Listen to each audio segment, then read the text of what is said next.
नमस्कार। आज हम बातें करेंगे उत्तर प्रदेश के चुनाव के बारे में। 2022 के जो चुनाव चल रहे हैं, लेकिन साथ ही पिछला यानी 2017 का जो चुनाव है, इसके आंकड़ों पर अगर हम ध्यान दें, हमारे पश्चिम उत्तर प्रदेश के 6 जिलों में मुजफ्फरनगर, मेरठ, सहारनपुर, बिजनौर, बागपत, शामली, इनका जो रिजल्ट है इस बार 2022 में कुछ चौंकाने वाला होगा। क्योंकि जो किसान आंदोलन रहा ये पूरी तरह से इन 6 जिलों पर प्रभावित रहा है। वैसे तो पूरे प्रदेश में इसका प्रभाव पड़ा है, लेकिन विशेष रूप से इन 6 जिलों पर ज़रूर पड़ा है। उधर वोटों का ध्रुवीकरण करने की जो कोशिश की गई थी वो नहीं हो पाई अधिकतर, क्योंकि हमने देखा कि गाँव में वोटिंग परसेंटेज ज़्यादा रहा, शहरों में वोटिंग परसेंटेज कम रहा है। तो ये दो बातें दर्शा रही हैं कि वर्तमान समय में जो हमारे राजनीतिक उम्मीदवार हैं सभी पार्टी के, उनकी दिलों की धड़कनें बढ़ी हुई हैं। और अगर हम 2017 के चुनाव में देखें तो लगभग 25 सीटें ऐसी रहीं जो 10 या 15 हज़ार के अंतर से वर्तमान सरकार के विधायकों ने जीती थी। उधर मुस्लिम वोट जाट वोट के साथ प्लस हो गया है, और साथ ही हम देख रहे हैं कि दलित वोट साइलेंट है और ओबीसी वोट भी साइलेंट है। तो ये सब बातें हमें दर्शाती हैं कि कुछ अलग ही आश्चर्यजनक रिजल्ट आएगा। और 34 सीटों में से 30 सीटों पर सीधी टक्कर होगी, और सीधी टक्कर में भी इस तरह के उम्मीदवारों के साथ बनेगा कि वोटिंग और परसेंटेज जीतने का बहुत ही कम रहेगा। लेकिन ये भी ध्यान रखें कि ये 6 जिले उत्तर प्रदेश की राजनीति ही नहीं बल्कि दिल्ली की राजनीति को भी प्रभावित करते हैं, क्योंकि ये तराई का एरिया है यहाँ पर, और इसी क्षेत्र के आधार पर पूरे देश की राजनीति चलती है। मुजफ्फरनगर विशेष रूप से और मेरठ, ये 2 जिले तो ऐसे हैं जो पूरे देश की राजनीति को रास्ता दिखाते हैं। तो हमने देखा कि जो पिछले चुनाव में 24-25 सीटों की लगभग ऐसी थी जो बहुत ही कम अंतर से जीती गई थी बीजेपी के द्वारा, लेकिन इस साल 2022 में वोटरों का ध्रुवीकरण हुआ है। मुस्लिम वोट सारा एक तरफ गया है। इससे लगता है कि जो हमारे रिजल्ट आएंगे वो कुछ अलग ही होंगे। ये परीक्षा है आपके उम्मीदवारों की।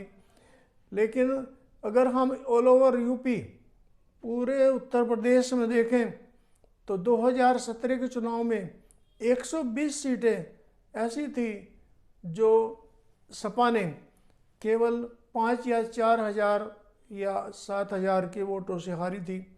लेकिन ये मानना पड़ेगा कि अब की बार सपा का वोटिंग ग्राफ बढ़ा है, और ये चुनाव भी केवल 2 चेहरों के बीच में है, योगी आदित्यनाथ और अखिलेश यादव। क्योंकि जनता अब समझ रही है कि हमें क्या निर्णय लेना है, और जनता के निर्णय की ही इंतज़ार 10 मार्च तक किया जा रहा है।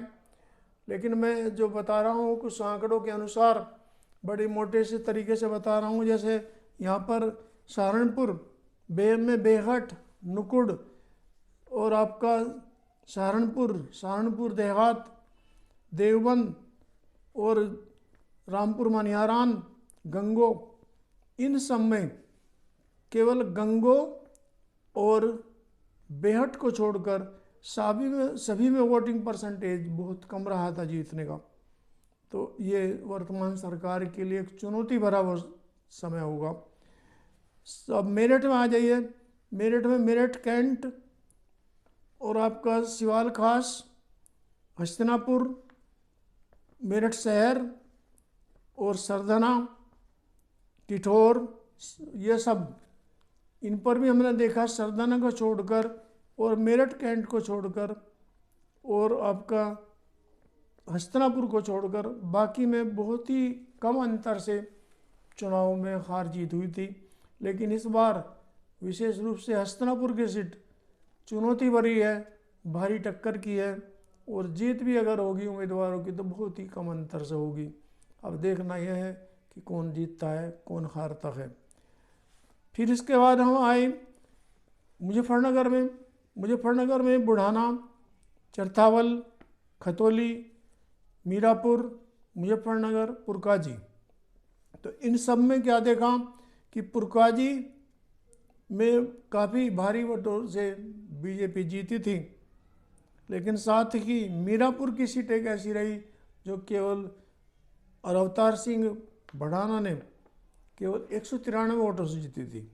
उधर खतौली के जो उम्मीदवार हैं, वर्तमान सत्ता के विधायक, ये सदैव चर्चा में रहे हैं और इनका विरोध भी हुआ है। तो ये भी एक मुद्दा होगा, क्योंकि उधर हम देख रहे हैं कि दूसरे जो उम्मीदवार हैं सपा के, वो सांसद भी रहे हैं और मंत्री भी रहे हैं और उनका व्यवहार भी जनता के लिए, जनता की निगाह में व्यवहारिक ही रहा है। तो इसका भी फर्क पड़ने वाला है। फिर बिजनौर में आ जाएं आप, नजीबाबाद, आपका नगीना और बड़पुर और आपका धामपुर, नटौर और बाकी और जो विधानसभा क्षेत्र है वो, साथ ही बागपत में, बागपत, बड़ौत और आपका छपरौली, इन पर भी निर्णायक भूमिका रहेगी वोटर्स की। और शामली में देखें, शामली, कैराना और थाना भवन। तो ये हमारे 6 जिले इस तरह के हैं जो पूरे उत्तर प्रदेश की नहीं बल्कि पूरे देश की राजनीति तय करते हैं। यहाँ पर जो मुद्दे इतने हावी नहीं रहे जितने दिमाग पर काम कम रहे, बल्कि दिल पर ज़्यादा रहे, क्योंकि किसान यूनियन का ज़्यादा से ज़्यादा प्रभाव इन 6 जिलों में है और किसान यूनियन सरकार को ज़रूर नुकसान पहुंचाएगी, क्योंकि किसानों को 1 साल तो आंदोलित रहना ये दर्शाता है कि यहाँ के किसान नाराज हैं। गन्ने का रेट भी आपने देखा कि 7 साल में केवल 1 बार बढ़ा है। और साथ ही हम देख रहे हैं कि हमारे कोरोना के टाइम में हमारे मरीज बहुत ही मरे हैं, ऑक्सीजन की कमी रही है, जबकि उत्तर प्रदेश, खासतौर से पश्चिमी उत्तर प्रदेश, तो पश्चिमी उत्तर प्रदेश में भी ये 5-6 जिले ऐसे हैं जो पूरे देश के लिए हर चीज़ में आगे रहते हैं, ऑक्सीजन सप्लाई दूसरों को करते हैं, दूसरे स्थानों को, लेकिन यहाँ पर भी ऑक्सीजन की कमी रही। तो ये निर्णायक भूमिका जरूर रहेगी। और फिर हम देखें, लगभग 120 सीटें 2017 में ऐसी थी जो सपा 5 या 4 हज़ार वोटों से ही हारी थी, लेकिन सपा का वोटिंग ग्राफ बढ़ा है। और वोटिंग ग्राफ बढ़ने का मतलब यह है कि सरकार के लिए खतरे की घंटी है।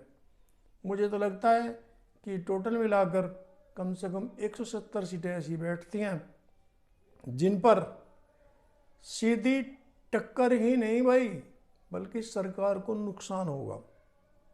तो अब मैं जो बता रहा हूँ इसके अनुसार आंकड़े कितने सही हैं वो तो 10 मार्च को सभी को पता लग जाएगा, लेकिन मैं सोच रहा था कि थोड़ी सी अध्ययन करूं और अध्ययन करने के बाद मैं तो इस नतीजे पर पहुंचा हूं कि सपा पूरी टक्कर दे रही है और बीजेपी और सपा में 60% और 40% वोटों का अंतर और सीटों का अंतर इस तरह का रहेगा। अब 60% किसके पक्ष में जाएं, 40% किसके साथ जाएं, ये तो समय बताएगा। लेकिन इतना भी है कि हमारे केंद्रीय मंत्री जब मुजफ्फरनगर में अपने हाथों से पर्चे बांटते हैं तो कुछ तो दर्शाता है। हमारे प्रधानमंत्री वाराणसी में रैली करते हैं। गोरखपुर के जो हमारे मुख्यमंत्री उम्मीदवार हैं वो अयोध्या से चुनाव नहीं लड़े, क्योंकि कहीं ना कहीं उनके मन में कुछ खटका था, इसलिए अयोध्या की उन्होंने घोषणा तो कर दी, लेकिन फिर गोरखपुर से चुनाव लड़े। तो ये सब बातें ये ज़रूर संकेत कर रही हैं कि जो भी उत्तर प्रदेश की पर इसका रिजल्ट होगा चुनाव का, वो कुछ अलग ही होगा, चौंकाने वाला होगा। और क्योंकि जैसे जैसे चरण बदलते चले गए, इसी तरह से राजनीतिक मुद्दे या एजेंडे भी अलग अलग होते चले गए। पहला चरण राम के नाम पर हुआ, लेकिन छठे चरण तक जब हम पहुँचे तो प्रधानमंत्री भी हमारे केवल आवारा पशु का ही जिक्र करते रह गए। तो कहीं ना कहीं कुछ तो ऐसा है जो ये वर्तमान सरकार को दर्शा रहा है कि उत्तर प्रदेश की राजनीति दिल्ली के लिए रास्ता खोलती है, और अगर उत्तर प्रदेश के रिजल्ट कम रहते हैं, सरकार के पक्ष में नहीं जाते हैं, तो उनके लिए एक चिंता का विषय है। लेकिन भारतीय प्रजातंत्र बहुत ही सुंदर है, ये दिल के धड़कनें भी बढ़ाता है और साथ ही रुचि पैदा करता है हमारे मतदाताओं में, क्योंकि वोट लगभग डल चुके हैं, केवल 1 या 2 चरण रह रहे हैं। उनके अनुसार देखो क्या होता है, भविष्य बताएगा। लेकिन लगता तो ये है कि अब के जो रिजल्ट आएंगे चुनाव के वो कुछ अलग होंगे, आश्चर्यजनक होंगे, क्योंकि वोटिंग ऑफ परसेंटेज 2012 के अनुसार हो रहा है, 2017 के अनुसार नहीं हो रहा है। शहरी वोटर साइलेंट है, अपने घरों पर बैठे अधिकतर, लेकिन ग्रामीण वोटर निकले और उन्होंने वोट दी। क्योंकि हमारे प्रधानमंत्री महोदय की भी मैंने वीडियो देखी, उसमें उन्होंने मैंने सुना कि जाइए घर घर, वोटर को कहिए कि वोट डालें। लेकिन शहरी मतदाता कम वोटर रहे, वोट डालने में कम रहे, ग्रामीण मतदाता आगे रहे। तो यही एक अंतर ऐसा होगा जो कुछ नया गुल खिलाएगा, कुछ नया रिजल्ट देगा, और जो भी होगा प्रजातंत्र में बड़ा सुंदर होता है, बड़ा अच्छा होता है। देखते हैं क्या होता है। लेकिन मैं फिर भी यही कहूँगा कि वर्तमान सरकार के मन में कहीं ना कहीं कुछ तो खटक है कि उनको नुकसान हो सकता है। बाकी 10 मार्च का रिजल्ट बताएगा। Thank you for watching my video.